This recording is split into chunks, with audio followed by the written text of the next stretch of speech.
Good morning, good afternoon, good evening. My name is Tyler Simone, and you are watching Reading in Black.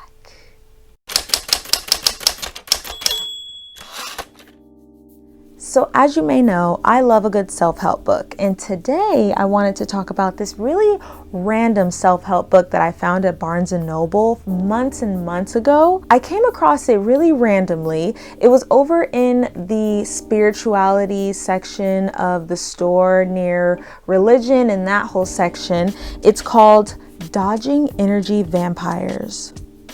Ooh.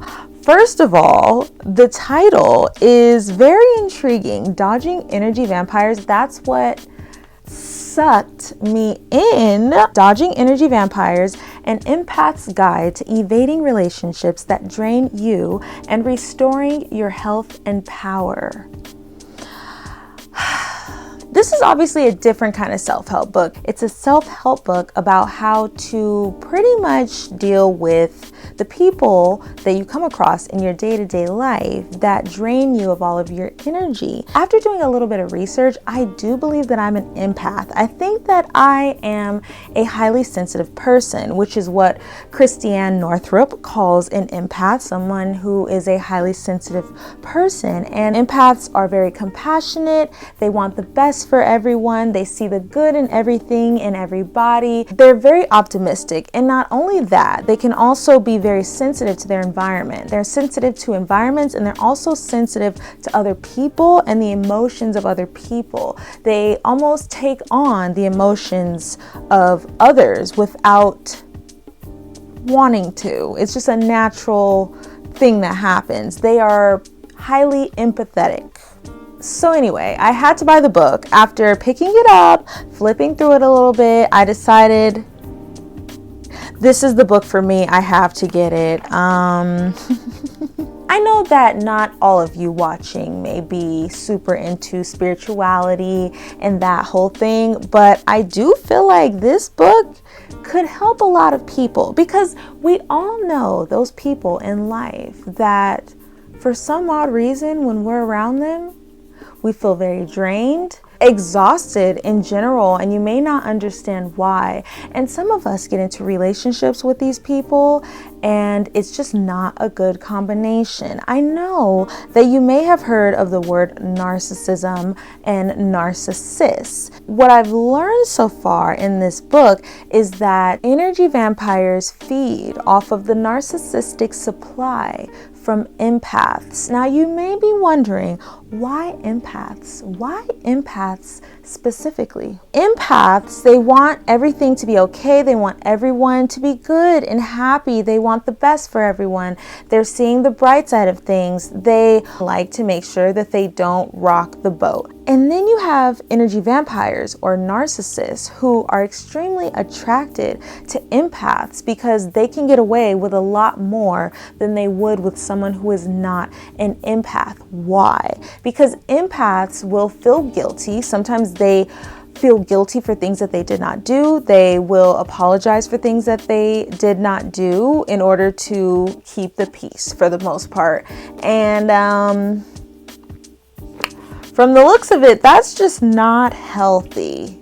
If you're anything like me, you're probably wondering, am I an empath? Because it sounds a little bit like me. I will read you a few of the things that she says are characteristics of empaths, and you can decide. Number 1, the desire to not rock the boat. So you say yes when you want to say no, simply because you don't want to experience the negative energy of the people around you. Empaths take on extra work so other people won't get overwhelmed. They sacrifice their own well-being for the good of the people around them. Something else that she mentioned is the fact that empaths will avoid scary or violent movies or television shows because they are too painful to watch. And this is not to say that all empaths experience this, because I'm sure all empaths are different in their own way, of course, but I experienced that.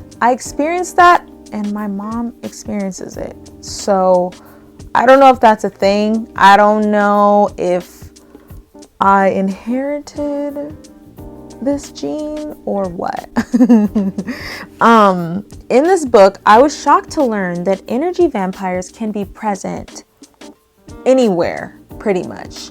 In the workplace, they can be religious leaders or spiritual leaders. They can be teachers, and obviously people that you're in relationships with. Sometimes people have energy vampires as parents.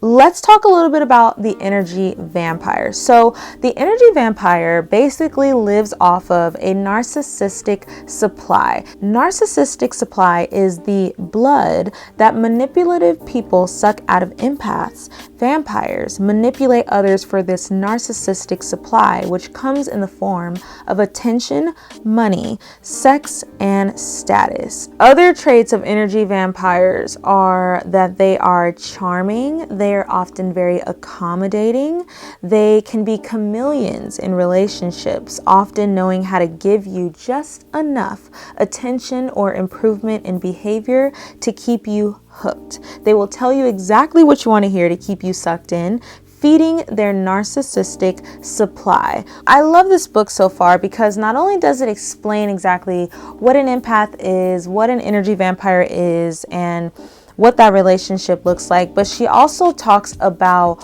why it is that empaths stay with energy vampires in relationships, which is great because I don't think that many people know why they may have stayed or are even aware of the fact that they are in a relationship that is unhealthy. She goes pretty deeply into the reasons why relationships with energy vampires last as long as they typically do.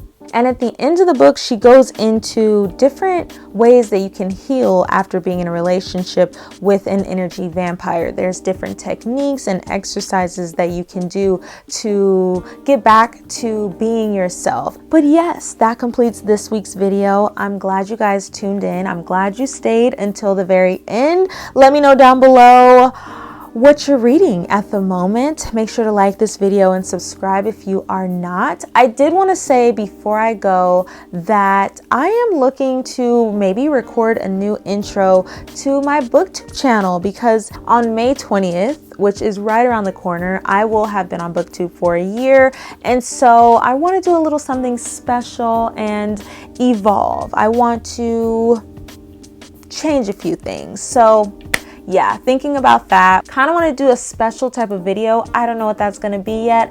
I'm going to be brainstorming, trying to figure it out. But in the meantime, make sure to follow me on Instagram if you are not already at reading.in.black. Subscribe, and I'll see you next Tuesday. Bye.